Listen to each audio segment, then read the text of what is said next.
I'm in Spain with Jaime Galiana. Hello, Jaime. Hello. He really likes to start his own farm, and he's done that with his 12 cattle. And that's what this interview is about, how to start your own farm.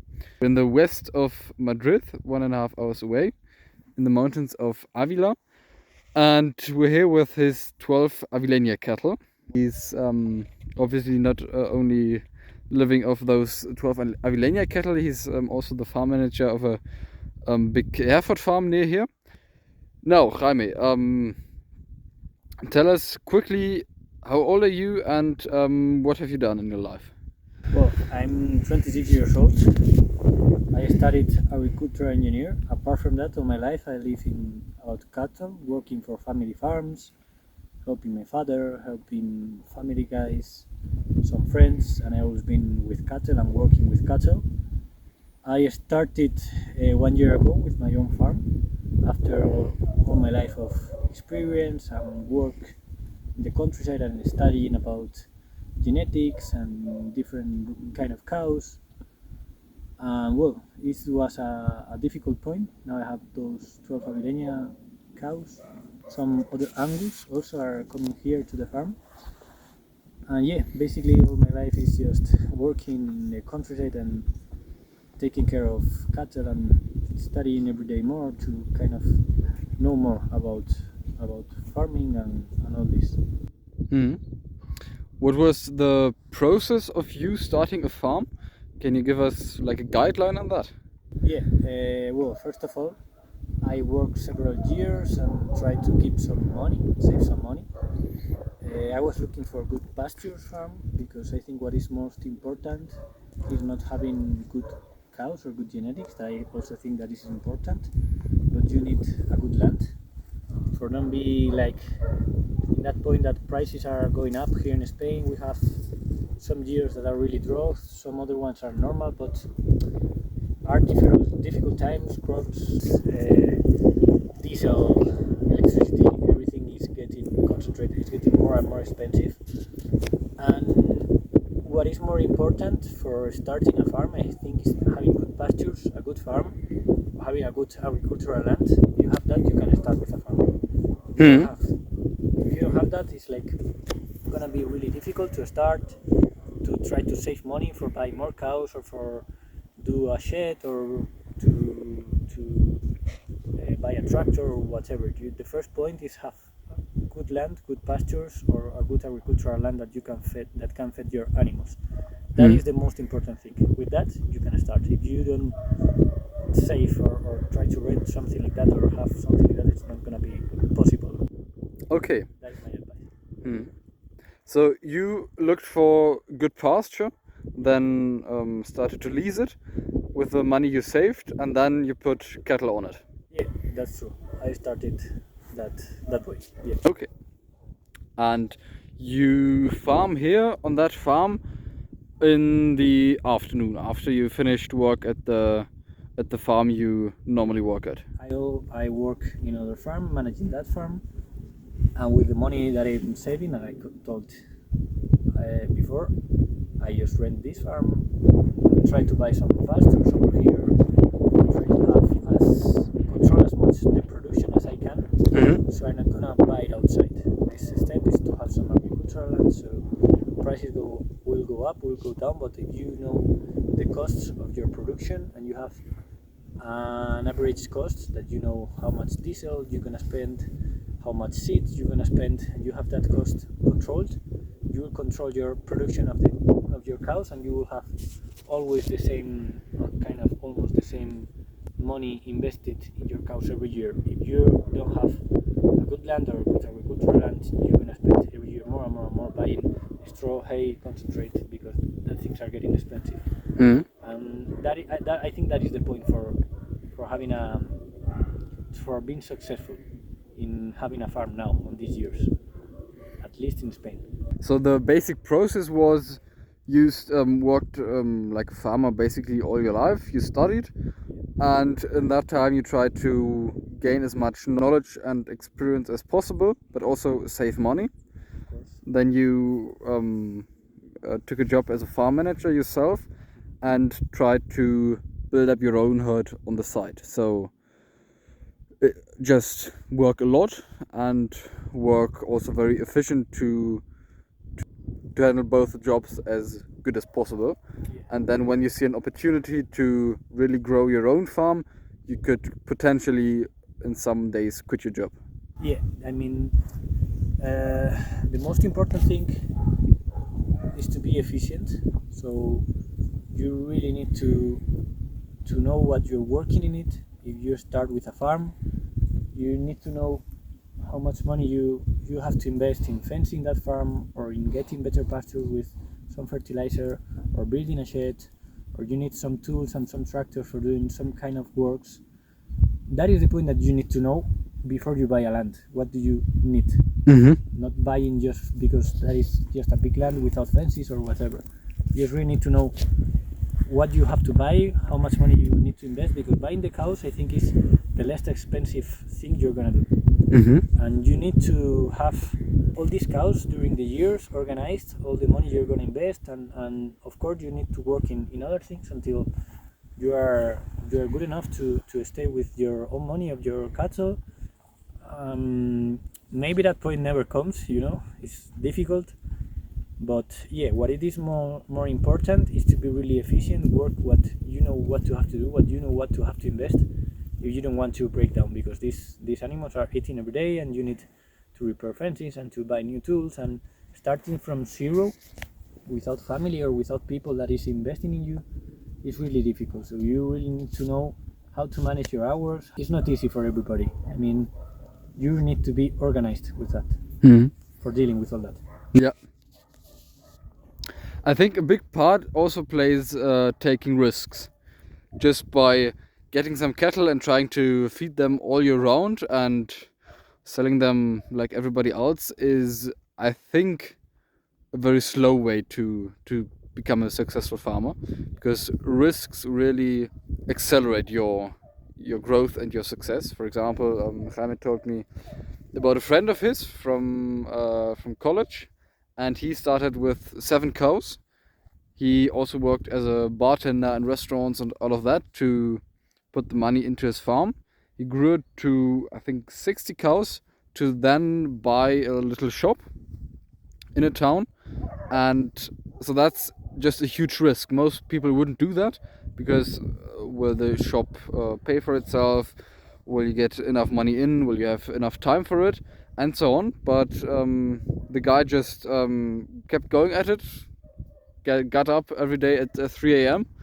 to really make it work, and then he bought a restaurant in Madrid, a restaurant in Avila, and so on. And now he has, after just 7 years, over 1,000 cattle. Yeah. And I think those lessons, just work a lot, take risks, and go for it, are really important. And I think that's also what Jaime is doing, because he's just working all day long. Yeah, that is for sure is important, but know, as I told you, know what are you investing the money on it, and know what you're doing. Just invest money for half cattle and selling like everybody, sell same thing that everybody, and buy crops and buy all that like everybody. It's not the way of living. You need to do something different on those days, because now prices of meat are going up, but for sure they will go down like always. And earning 100 euros per calf is not a way of living if you don't have 100 hectares and 200 cows here in Spain, and that is really difficult to have it. And you will need probably one extra worker, and everything will be really difficult to do that. So I think the point for earn a little bit more money and do it more easy to work is to close the circle. Go to the final point, like going to not just to sell calves, just try to slaughter them, try to sell the meat. It's a difficult point, but if you know how to do it, and if you control your own crop production, your pasture production, good soil, taking your own organic material with your fertilizer, you compost, you do all that process from the beginning of the crops to the selling of the meat, or if you go into genetics to the selling of genetics, not just selling calves, is the way you can earn that extra money with less cows. But for sure that is really difficult, and you need to take risks to invest more money it may be a shop or an online web for selling it, or some processes. And that is the difficult point, just to be different. But I think that that point is the one that can make you more successful than your neighbor. Yes. What do you regret in your journey of starting a farm? What would you have done differently looking back at it? I would like to start it early, but opportunities are like that, and you have to work a lot for having those opportunities. And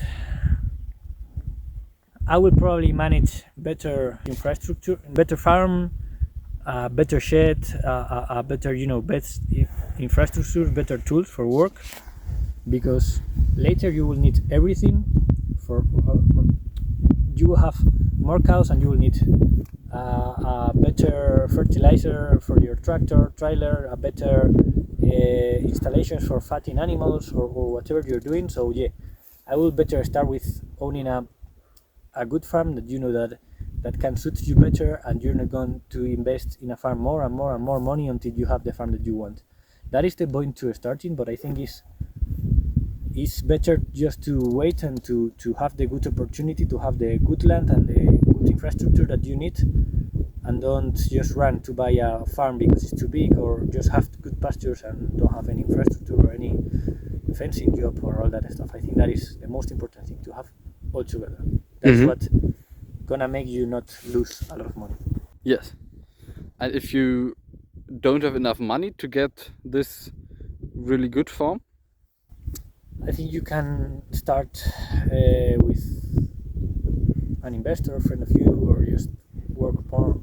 Try to look for some renting places.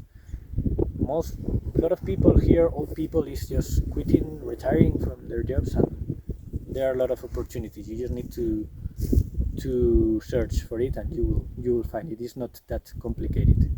But yeah, you need to be focused in working and in saving money. That is not easy. But yeah, infrastructure is 99% the most important thing in your farm. And to get to those farms and old farmers, it's really important to network and to know people around you and in your area. Yeah, you need to know people, to have contacts, to work with people in the sector, so you can have more knowledge of what is going on here. But yeah, I think that what is most important is to try to purchase, if you are starting, for a good land with good fencing, all this stuff will make your life easy. But if you have to work in other place, and after that you have to go to your farm and you don't have the good fencing, you need to be repairing, you need to repair your old tractor, you need to be working like really hard work, physical work, not gonna work. Gonna be that hard. So yeah, first you need to start in a good point. Not starting from zero is difficult, but you have to start from a good point. If not, it's gonna be really difficult. Yes. How will you go on with your farm in the next years? What's your plan?